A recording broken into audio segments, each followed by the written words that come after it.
Hey guys, what's going on? Dr. Jason Tirado here again, your chiropreneur, where I help chiropractors grow their practice, build client retention, and really double their revenue and double their time off using my Practice Accelerator program. So what are we talking about today?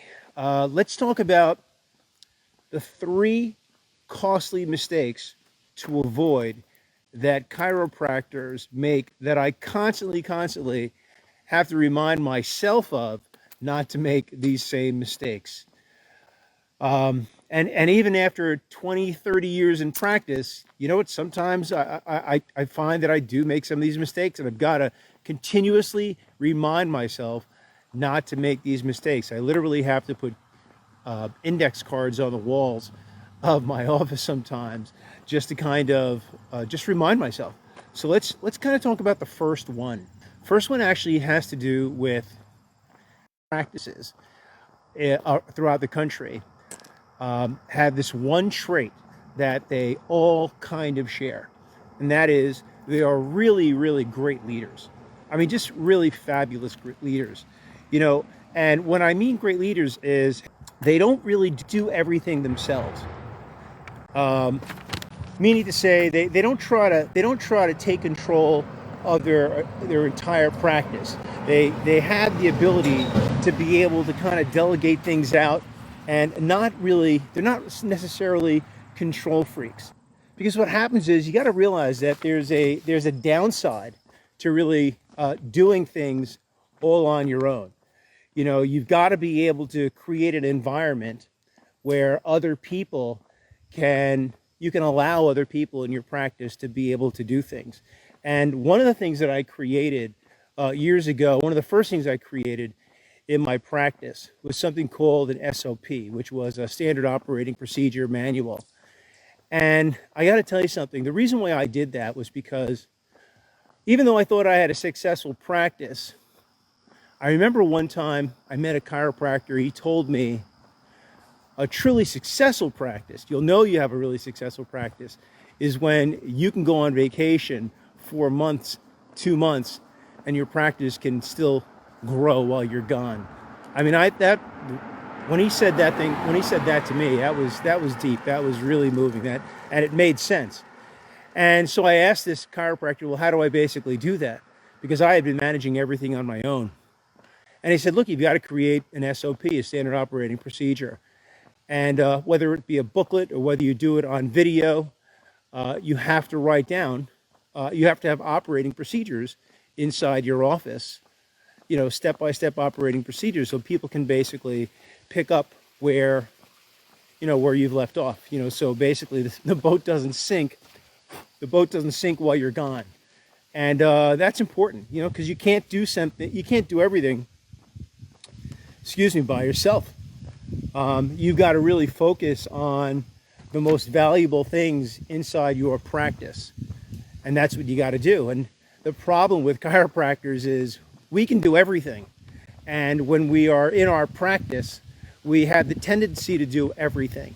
And then when we hire and we get good at doing things, you know, I know chiropractors that even know how to build websites, and they end up and they continue to build websites rather than delegating something like that out, you know, or even fixing their tables. They'll fix their tables rather than delegating something like that out because they know how to do it and they feel like they can do it better. But it's really important to be able to, as a leader, to be able to allow your staff to be able to do those things that aren't so highly valuable. And it's important for you to focus your concentration on the things that bring in tremendous value into your practice. And that could be, you know, it could be chiropractic adjustments. It could be talking to lawyers. It could be talking to other doctors, things like that. So let's talk about, I can talk all day about that, but let's talk about the second most costly mistake that a lot of chiropractors make. And that is basically assigning ownership to outcomes. So what am I talking about here? You know, so this is basically, what I'm talking about is that certainly one of the things that we all do in our practice is we give our employees certain assignments, right? And we say, look, we want to get this done, so do this, this, this, and this.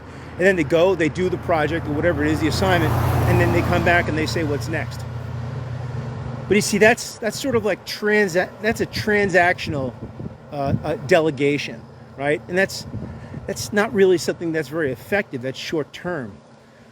What real great chiropractors do is they assign ownership of outcomes to people. So, for example, chiropractors will go to their billing department and they'll say, they'll go to their, let's say, billing manager, and they'll say, look, I want to collect, we're at $50,000 a month.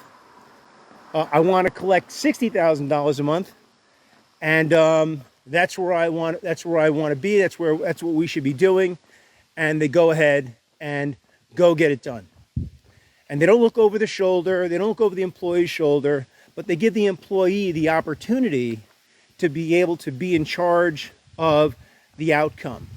So we basically assign that responsibility to the employee, and regardless of how they do it, basically you let them be in charge of whatever the outcome is going to be.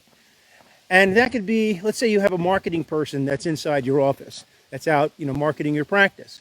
Same thing. You can say, well, look, we get about 20 new patients every single month. This month, here's our budget. Our budget is, $5,000 in marketing. And we want to get 30 new patients in this month. Now, I don't really care how you do it, but that's what we want. That's the goal. That's the vision. And you basically you assign the ownership of that outcome to that marketing director. Okay? And you can do the same thing with an associate in your practice. If you want to give the associate some kind of responsibility, you could assign the ownership of, let's say, chiropractic adjustments. You could say, look, we're doing 5,000 adjustments, or we're doing 2,000 adjustments this month. We want to get those numbers up. We want to do 2,500 adjustments this month. Here's our budget. This is what we want to get done. Again, you're not telling them exactly how to do it, but you're leaving it up to the employee to figure out how to do it on their own. You're just basically giving them the outcome. You're coming up with the idea. You're coming up with the dream. And you're handing it over to the employee, giving them the opportunity to figure out how to get there. You're giving them ownership. And you see, you can't always give employees step-by-step procedures. Sometimes you actually have to let the employees do things on their own. And you really have to let them, they might fail. There's always an opportunity of them being able to fail. But you've got to give them the opportunity to succeed, and you also have to be able to give them the opportunity to be able to fail. So what you want to just try this. Create an idea and give the responsibility over to your employee, and leave it up to them to be able to make that dream happen, rather than you having to focus on trying to make that dream happen. I mean, that's what leaders do. Again, you've got to give your employees the opportunity to fail, because this way, you know it as well as I do, that when they fail, that's when they learn. And when they learn, that's the way they become empowered, and that's how they become greater employees. And the other thing is, you have to enable people, you have to do things to be able to bring out their particular creativity.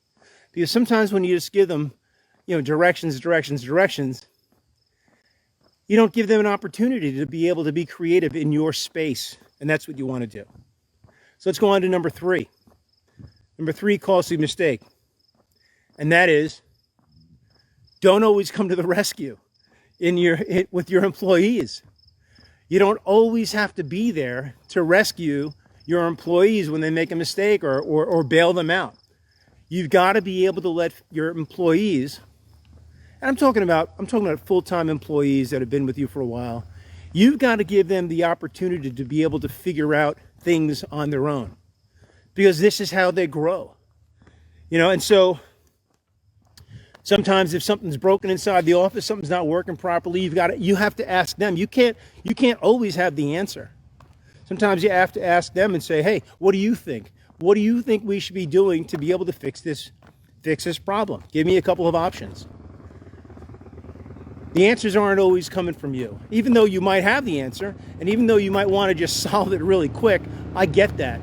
You have to be able to hold yourself back from always giving the answer, and sometimes get the answer from your employee.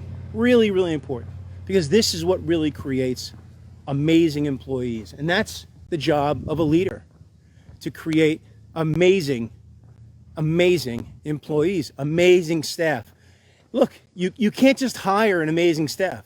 You can hire maybe a good staff, maybe a talented staff, but if you want to create an amazing staff, well, then it's up to you to be able to create an amazing staff member. And you know what, if you've got a shitty staff member, a lot of times it's because you're not a good leader. You know, you have to be a good leader. And good leaders make great staff members, will create great staff. Now, of course, every now and then you get that staff that no matter what you do, you can be the greatest leader in the world. They're just not a good staff person. Well, it's okay. They're not a team player. Well, that's the person that you want to get rid of, right? So, getting back to costly mistake number 3. Let your staff member be able to make mistakes. Don't always look to bail out your staff member. Let them, don't be a control freak inside your office, because that's not going to help you. That's not what a great leader is. Not a control freak. A great leader is a person that allows the staff to grow, to come up with the ideas, the solutions, to be able to fix things. Let's say, what else? I want you to think of it like this. It's kind of like being a parent. You can't always tie your kid's shoes. And I actually have to tell this to my wife a lot, right? My son's 22, my daughter's 20, and sometimes you got to cut the cord. It doesn't benefit. Hope you guys can see me with the sun on my back, but it doesn't always benefit to always be there for your staff. It doesn't always benefit to always handhold your staff. Sometimes you've got to let them do things on their own. And that's risky, right? Because sometimes they're going to screw things up. But you got to be okay with that. You got to be a helpful parent. You can't be a parent that stifles growth. And besides, it's okay. It's okay for your staff member to fail sometimes. Not too much. But it's okay for them to fail, and you've got to be okay with that. Because when you will let them fail on their own, that's when they can grow on their own.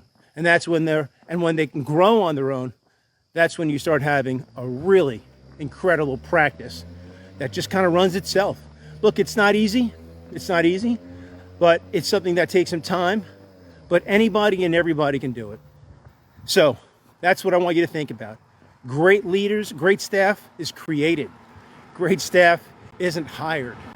And that's the thing I want to leave you with today. All right, guys, I really hope this helped you out. I really hope that some of this made sense. And if you need me, if you, I got these bugs going into my mouth. That's the Poconos, guys. That's what the Poconos does. It's filled with bugs. But you also get beautiful, beautiful scenery around here. So that's about it. I hope this was helpful.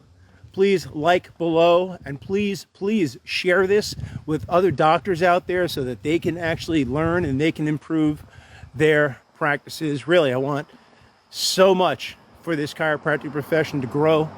We all really need to grow, because when we grow, when we make more, we can actually give more to our families, and give more to our community, give more to our profession, and give more to our world.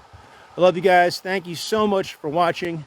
If you need any help with your particular practice, shoot me a message below. I'd love to sit down and have a chat with you and give you some ideas on how you can improve your business. Talk to you soon. Peace.